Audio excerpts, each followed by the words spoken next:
welcome back to the conversation stage, and we're going to book club. But before then, hopefully you got a chance to watch the lightning talk that was playing in the break, and we'll be showing these between sessions, and they'll each showcase a dynamic piece of Turing Institute research in action. So if you want to watch the videos again, they'll all be available online in a couple of weeks. So for our next session, I'm delighted that we're going to be carrying on this theme of diversity in AI. And I'm delighted to be joined by Steph Wright, who's beaming in from Edinburgh. Hello, Steph. How are you? Can we hear you? Hey, you're great.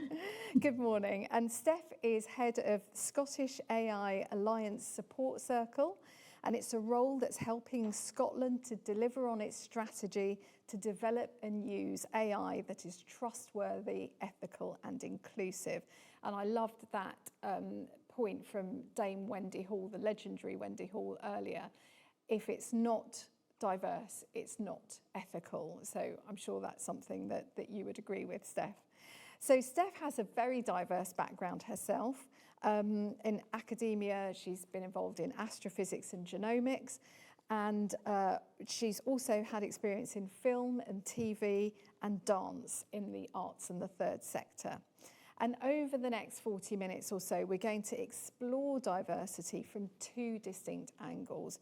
First is how to increase diversity among those who work in the AI industry. And as part of that, we're going to be talking about one of the buzzwords of the moment, which is intersectionality. Hopefully I'm going to learn what that means.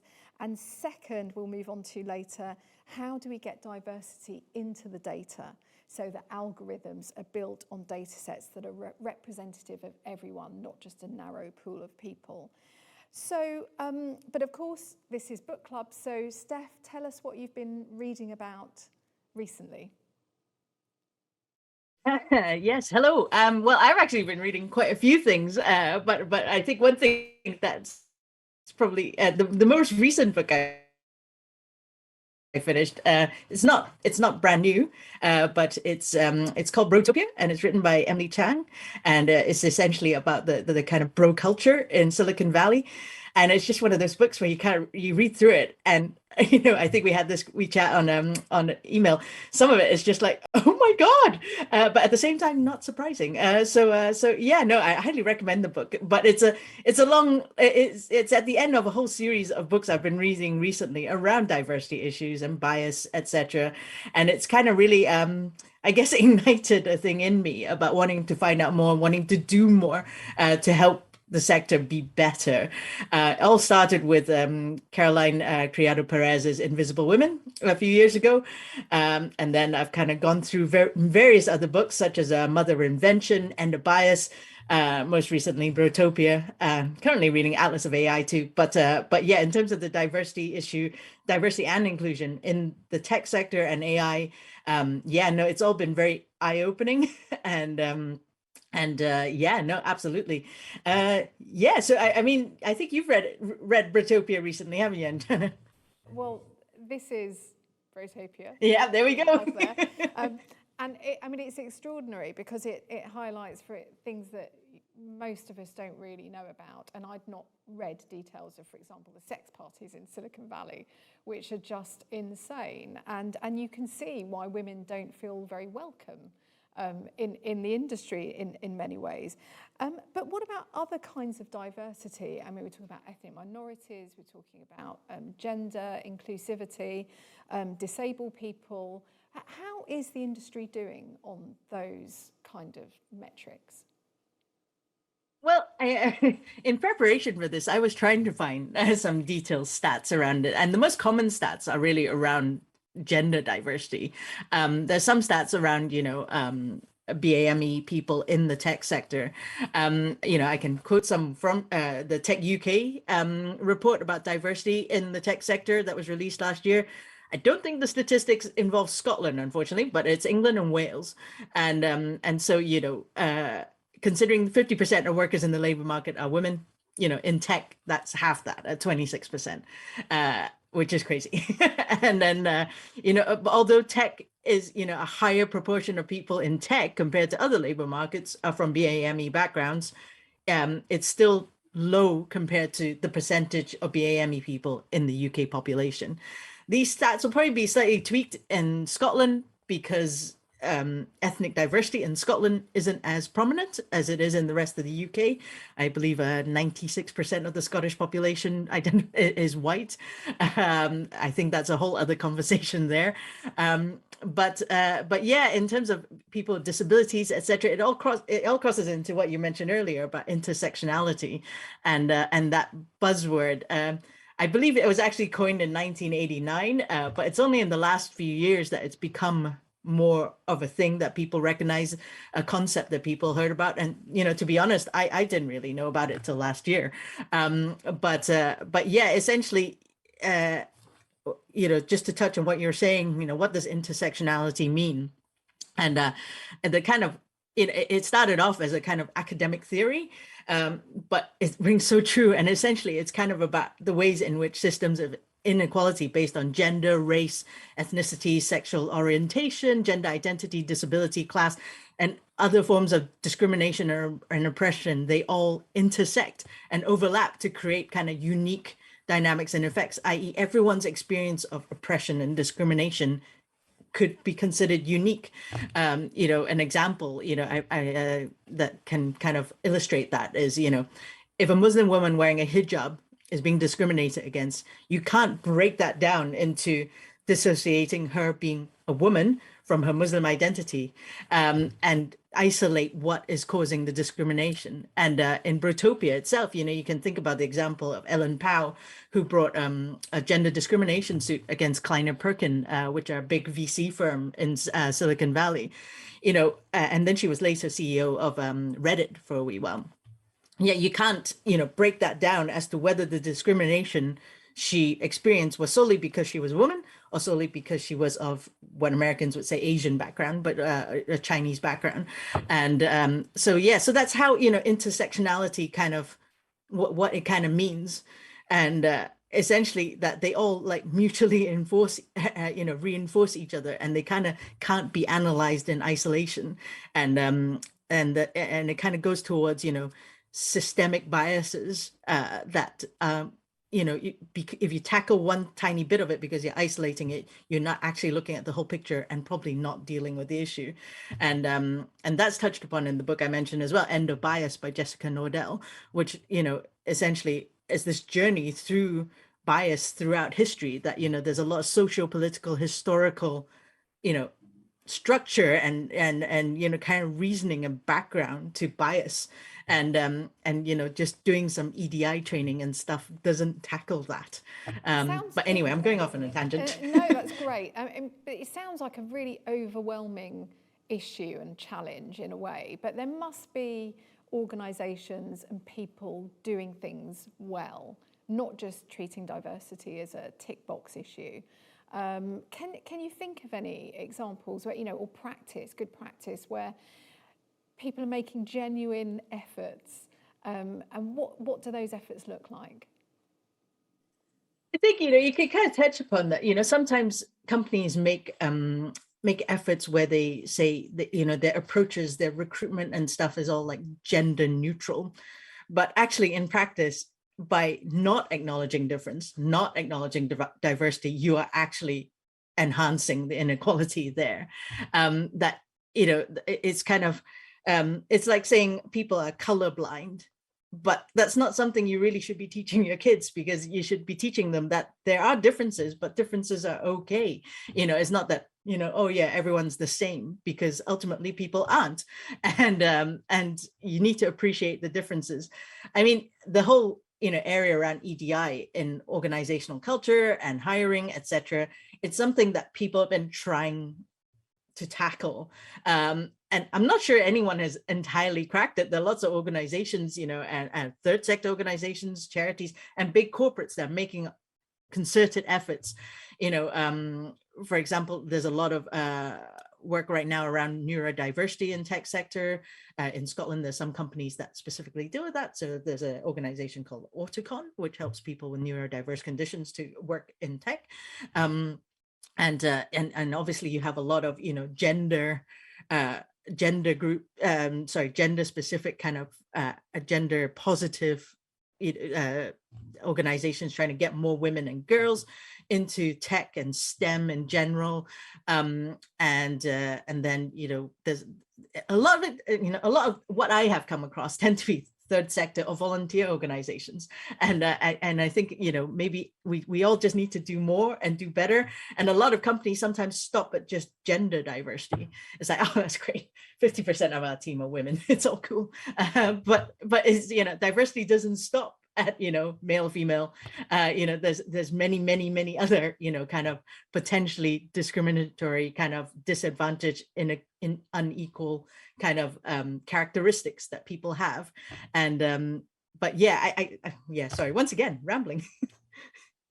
Great, Steph. I mean, it's funny what you say about people think that if they've got maybe 50-50 splits on gender, then maybe they think they're doing enough. And I just want to ask you about a phrase that I know is used a lot, actually, across a lot of sectors, which is diversity of thought. And some companies say, well, actually, the important thing is maybe not to have diversity to look at, but diversity of thought, so you have people who think in different ways. I'm just wondering whether you ever think that's used as a bit of a cop-out for actually not getting proper diversity. It's quite funny. Yeah, you saying that just reminded me of something I read. I'm afraid I can't identify the source, but it was maybe it was a tweet or something, but it was just quite funny about how there was a meeting in the States of the big cheeses of some company, or in that field, and they were all like round a round table, and and it was just all old white men, and they were congratulating themselves for the diversity present, because they were all like they were from Harvard, Stanford, and Yale, as opposed to all being from Harvard or being from Stanford. And that's insane, because you're like, they genuinely thought that was a diverse thing. And so that kind of links a bit to the diversity of thought, right? A bit of a cop-out. It's like, oh, it's okay, they're all old white men, but hey, they're all from different schools, so that's cool. We've ticked the diversity box. Well done, us. From different Ivy League universities. Yeah. That's so diversity insane, in right? The eye of the beholder, I guess. So now I do want people watching to send in questions, and I wanted to get an audience poll going.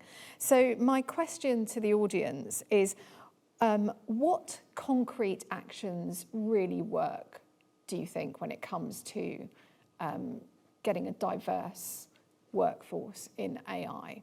So that's hopefully we're going to have that as a SoundCloud, which will come up soon. But I want to move you on, Steph, to the second strand of our conversation, which is about capturing diversity in the data itself. So I'm thinking about, for example, I was reading a piece in Nature, it must date back to a couple of years ago now, which is algorithms used in healthcare settings to assess risk in different groups of patients, and it's systematically discriminating against Black patients. And obviously we've seen those kinds of, the algorithms of oppression, as they've been really poetically called, in criminal sentencing as well. So do you think that we are building applications currently using data that samples too narrowly? Yeah, I mean, ultimately, it's recognizing that AI, it's not magic. It is essentially trained on data, and if the data you feed in has inherent biases, the solution it produces will be biased. That example of the healthcare, there's like 3 very commonly cited examples of AI bias. There's that one, because essentially the risk was calculated based on healthcare spending data, and essentially white people spend more on healthcare because ultimately they are they do spend more on healthcare. Therefore, the algorithm has learned that, oh, okay, therefore white people need more healthcare, and ignoring the kind of fact that Black populations perhaps have less access to healthcare and therefore don't spend as much. The other common example is, Amazon's kind of hiring practice. They used an algorithm to sift through CVs and things, but the data that the algorithm was trained on looked at historical data where, men dominated the workforce. So if an algorithm looks at this data set and goes, oh yeah, all the best people that work here are men, so therefore, when we get CVs in, we'll just, discount the women because they're obviously not the fit for the best worker to hire. So ultimately that's the thing. I was at an event the other week, and unless you're building a product, an AI product or an AI algorithm that is really only ever going to impact a very tiny isolated audience, you really need to ensure there's diversity in the data that is trained on, and the data and in the people themselves that are developing it, because you can't develop a product for everyone and have it developed by a tiny group of people that doesn't look like everyone. And I think what I said was, if you're developing something, an algorithm, not just the data itself, making sure that the data is as representative as possible. Make sure that the team developing it is as representative as possible. And the truth is, no one is developing things that impact only a very, very select group and has no interactions with anyone outside that select group. So therefore, diversity needs to be brought in the creation and the data. The book Invisible Women goes into, loads and loads of examples where data doesn't, even factor in women, and develop, very life-changing, really important products like, car safety, uniforms for armed forces, because the default human is considered male. And so all the data that's used to develop all these things, be it a form of tech, be it, AI, be it a product, are based on a skewed data set.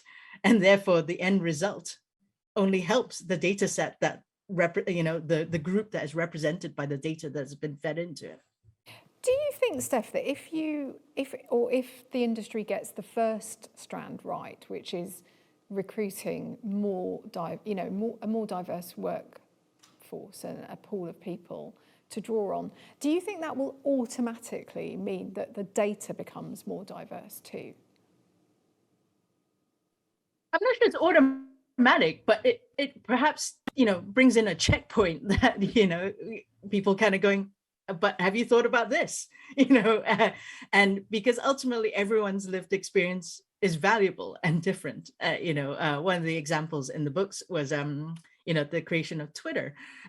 Essentially it was created for white men whose experience on social media and in the internet is different to, say, if you were a woman. So the idea that people could use Twitter as a tool to harass women never occurred to them because that wasn't their lived experience. But if there was actually a female, a woman on the team that built it, they would have gone, hold on a minute. So this entirely anonymous platform that you could tag anybody in, do you think that might be abused? And it's the fact that these checkpoints weren't put in place. So by having a more diverse team, these checkpoints will hopefully be there. And it's kind of making sure that, if you're designing something for everyone, is that everyone's represented, in the team and in the data. If the data itself doesn't have that diversity, but it's pointed out that the data doesn't have that diversity, then, you can go seek perhaps a diverse data set, or go and gather a more diverse data set. And you can talk about little impacts on this, but there's huge impacts, like I said earlier, car safety. Women are more likely to get severely injured in car accidents. That's because crash test dummies are based on the average male, and all safety features are designed based around that. And also around development of medicines of pharmaceuticals is kind of data sets. Clinical trials work on the default human, i.e. males. But ultimately, women can respond to things differently. It's not even a data thing, right? Like the response and the recognition of heart attacks, on that very basic level. Women experience heart attacks differently.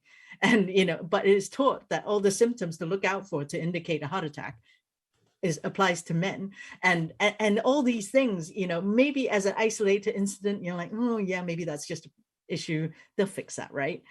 But it all goes towards a much larger thing. And you know, even little things like, you know, when Face ID came out, you know, facial recognition, you know, Face ID came out on Apple iPhone, users in China said it didn't work. And that's probably because the entire like facial data set probably they you know tested it on were probably Caucasian. And you know, it's all these things that, you know, when they pointed it out, you're like, of course, you know, why didn't someone think of this? And it's kind of about making sure that there, you know, I genuinely like to think, I don't know if it's naive, I like to think that no one deliberately goes out to make something biased or discriminatory, or you know, oppresses anyone else. And sometimes the case is that they just didn't think about it. You know, it just didn't occur to them. And that's something we're trying to do in Scotland for the AI strategy. We're trying to create a playbook, a Scottish AI playbook, to kind of bring together resources and create resources that perhaps can tackle some of these issues, because you know, I think people just want to create something that will make people's lives better or easier, etc. But along the way, perhaps they just haven't thought about things. So, you know, let's make sure that it's thought about. And what better way of making sure these things are thought about is to actually have someone there, or multiple people there, you know, to kind of go, excuse me, what about this? You know, like Apple Health. Come on, a health app came out and it didn't take into account, you know, menstrual cycles, which 50% of the population experience. And so, you know, it means that surely if a woman was, or at least some women were there, I'd like to think they would have gone, guys, what about this? So yeah. Wow. And I'm looking for, I don't think I have the SoundCloud up on my screen. So I'll just, while we sort that out, Steph, tell us, I mean, give us an example of something really concrete going on in Scotland that you're proud of in terms of addressing these kind of issues. Well, I mean, Scotland's AI strategy, like you said, you know, our vision is, you know, that Scotland becomes a leader in the development and use of trustworthy, ethical, and inclusive AI. And the playbook is one of these key things that we're trying to develop, that would, you know, like I was just saying, you know, addresses some of these issues. We hope to have, you know, a whole range of toolkits, impact assessments, etc., all there. That's all easy to find for someone. But you know, we're just at the end of first year of delivery. We have a lot of things we're trying to do. One of the things we're really committed to is about ensuring that the wider community can engage and participate in the strategy's delivery. It's one of these things that we committed to. We did some stakeholder engagement, and then we realized, oh, okay, this is actually a really big thing. So we need to make sure we do this properly. We want to make sure that we do this community participatory mechanism approach, that it's not a tick box exercise, because ultimately a lot of EDI does fall under tick box exercise for lots of organizations. Not maliciously, I don't think, but it's just one of these things that doesn't ever seem a priority or as important. So we actually ended up commissioning a review from an organization called Democratic Society to look at best practices in involving community in the delivery of a government strategy. And what is quite interesting, one of the key things that came out of that review is that you know, there's a lot of talk about engagement and participation and getting in as many groups as possible in development of strategies, but there's very little focus on the delivery of strategies. And that's something, you know, we've definitely noted. And so perhaps we're, you know, paving the way. We're going to try and make it as inclusive as possible going forward. And, you know, we're having a wider, you know, kind of panel discussion at the Scottish AI Summit next week, which is the inaugural Scottish AI Summit. And we'll be tackling some of these issues around inclusion in AI head on in a panel session called How Can We Make AI More Inclusive? And, you know, we have representations from third sector organizations that are working with women and girls getting into coding and computer science and STEM. Charity called Code Your Future that works with refugees and you know, underrepresented groups in society, and same with the data Kirk. But we're also taking it from a perspective from women in AI. We have someone from Women in AI speaking there. And then one of our keynotes is Professor Annalou Waller, who's working with AI technologies that benefit people with disabilities and with communication challenges. And that's something actually you touched on that we haven't talked much about in terms of diversity is socioeconomic class. And you talked about refugees, yes, and so on, and people sort of being drawn from all backgrounds. And in the earlier panel discussion, we heard about maybe taking people who hadn't had a STEM education, maybe people who haven't gone through traditional avenues of education. Is that something that you're looking at seriously in Scotland in terms of expanding? Yeah. Who goes into the industry? Yeah, absolutely. I mean, when in the development of the strategy, we were thinking about, skills and education, but then we always found that the term skills and education perhaps can be quite excluding, because and so we kind of extended to knowledge as well, and that's something we're really keen on, developing, that there are resources available to everyone that wants to gain the knowledge about AI. They don't have to learn how to code. But they can learn about AI if they want to.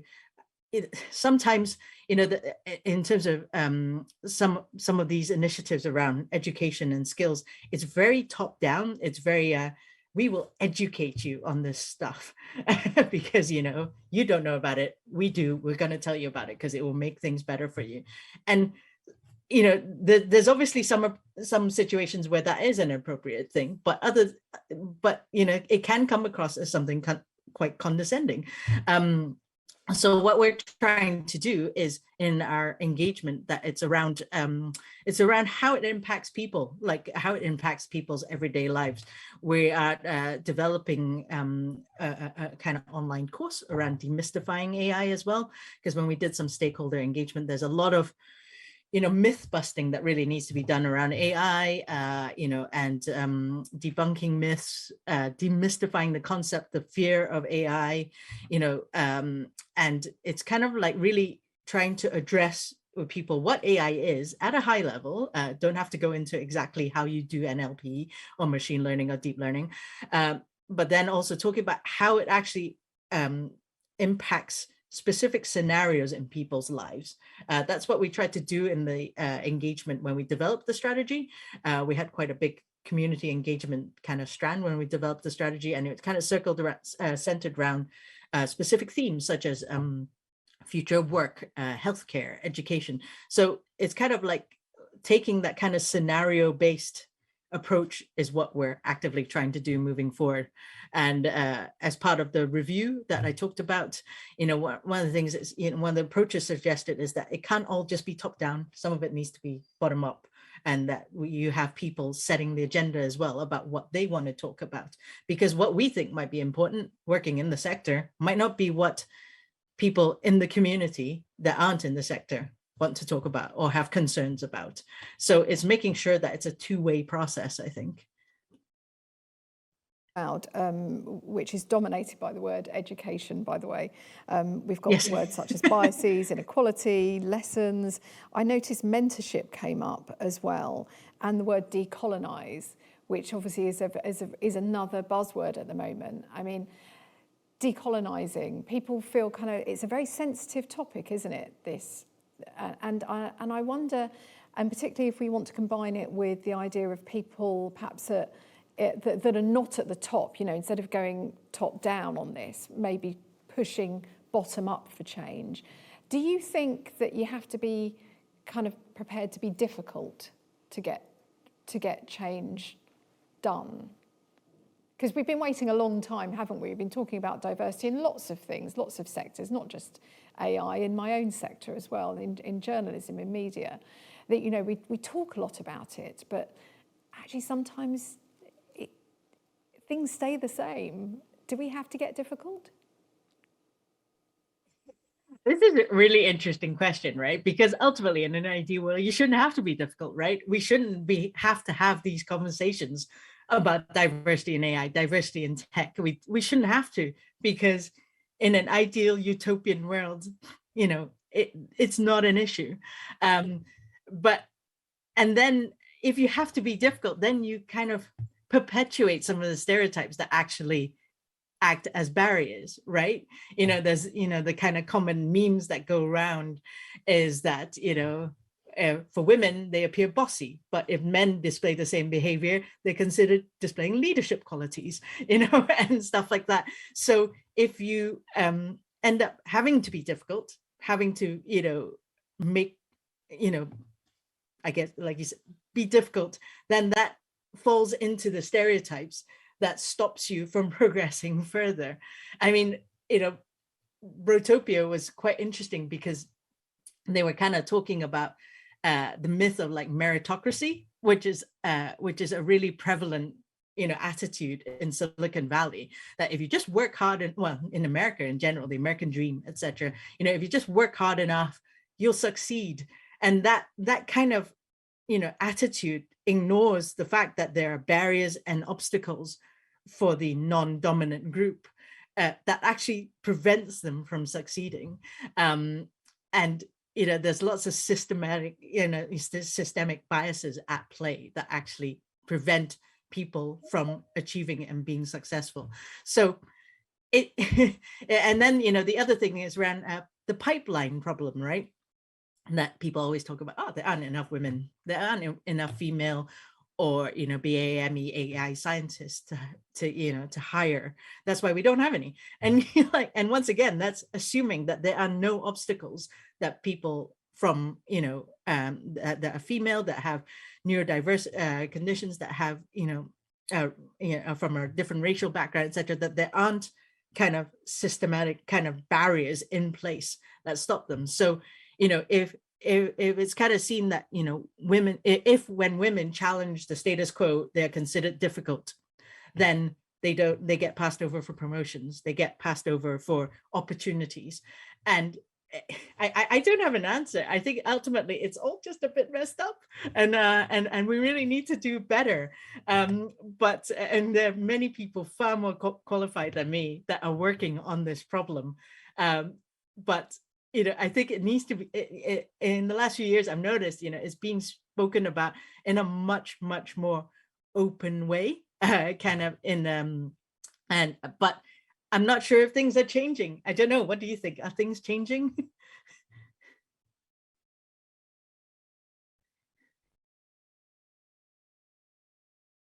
Oh, I've lost you.